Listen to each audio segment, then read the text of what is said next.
माँ बेटे का प्रेम कहानी, ये कहानी रुला देगा आपको। माँ मुझे कुछ महीनों के लिए विदेश जाना पड़ रहा है, तेरे रहने का इंतजाम मैंने वृद्ध आश्रम में करवा दिया है। तकरीबन 30 साल अविवाहित डॉक्टर संदीप ने देर रात घर में घुसते ही अपनी माँ से कहा।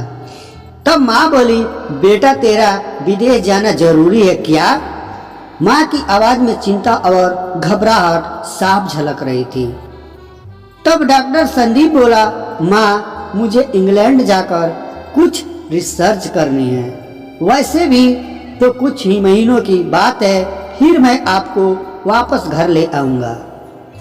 जैसी तेरी इच्छा बेटा, मरी सी आवाज में माँ ने कहा। यह कहकर माँ सोने चली गई। दूसरे दिन संदीप माँ को पड़ोस के एक वृद्ध आश्रम छोड़ आया। वृद्ध आश्रम में आने पर शुरू में हर व्यक्ति के चेहरे पर जिंदगी के प्रति हताशा और निराशा साफ झलकती थी, लेकिन जानकी देवी जी के चेहरे पर वृद्ध आश्रम में रहने बावजूद कोई सिकन तक न थी। एक दिन आश्रम में बैठे कुछ बुजुर्ग आपस में बातें कर रहे थे।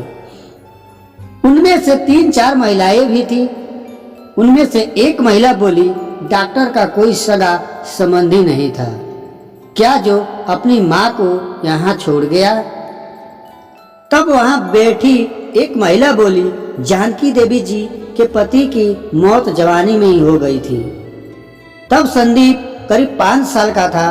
पति के मौत के बाद जानकी देवी जी और उसके बेटे को रहने और खाने के लाले पड़ गए थे।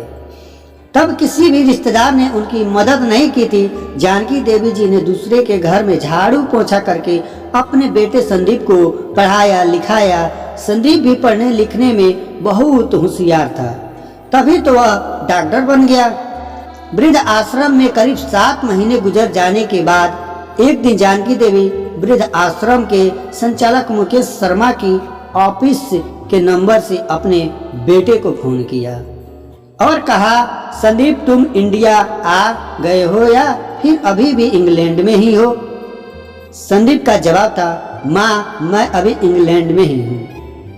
अब तो जानकी देवी जी जब भी 3-3, 4-4 महीने से फोन करती तो संदीप का एक ही जवाब आता कि मैं अभी यही हूँ। जैसे ही मैं अपने देश का आऊंगा तुझे बता दूंगा।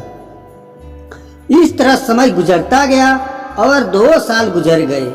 अब तो वृद्ध आश्रम के लोग भी कहने लगे कि देखो कैसा चालाक बेटा निकला, कितने धोखे से अपने माँ को यहाँ छोड़ गया।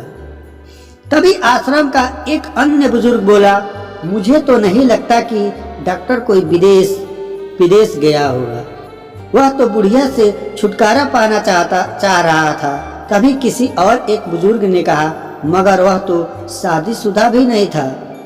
फिर होगी कोई गर्लफ्रेंड जिसने कहा होगा पहले माँ के रहने का अलग इंतजाम करो, तभी मैं तुमसे शादी करूंगी। 2 साल आश्रम में रहने के बाद जानकी देवी जी को अपनी नीयत का पता चल गया। बेटे का गम उन्हें अंदर ही अंदर खाने लगा। वह पूरी तरह टूट गई। 2 साल आश्रम में और रहने के बाद एक दिन जानकी देवी जी की मौत हो गई।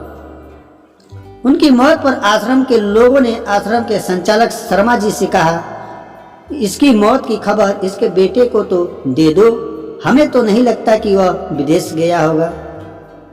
वह होगा यहीं कहीं अपने देश में। तभी शर्मा जी बोले, इसके बेटे को मैं कैसे खबर करूं, उससे मरे तो 3 साल हो गए। शर्मा जी की यह बात सुनकर वहां उपस्थित सभी लोग हैरान रह गए। तभी उनमें से एक बोला, अगर उसे मरे 3 साल हो गए तो जानकी देवी जी की मोबाइल पर बात कौन करता था? तब शर्मा जी बोले, वह मोबाइल तो मेरे पास है जिससे उनके बेटे की रिकॉर्ड की गई आवाज है। एक बुजुर्ग ने पूछा, पर ऐसा क्यों? तब शर्मा जी बोले, करीब 4 साल पहले जब संदीप अपने माँ को यहाँ छोड़ने आया था तो उसने मुझसे कहा कि शर्मा जी मुझे ब्लड कैंसर हो गया है और डॉक्टर होने के नाते यह मैं अच्छी तरह जानता हूँ कि इसके आखिर स्टेज में मुझे बहुत तकलीफ होगी। मेरे मुंह और मेरे मसूड़े से खून भी आएगा। मेरी यह तकलीफ माँ से देखी न जा सकेगी, वह तो जीते जी मर जाएगी। मुझे तो मरना ही है, पर मैं नहीं चाहता कि मेरे कारण मेरे से पहले मेरी माँ मरे। मेरे मरने से पहले 2 कमरे का हमारा छोटा सा फ्लैट और जो भी घर का सामान आदि है वह मैं आश्रम में दान कर दूंगा। यह दशा सुनकर आश्रम के सभी लोगों की आंखें भी नम हो गई।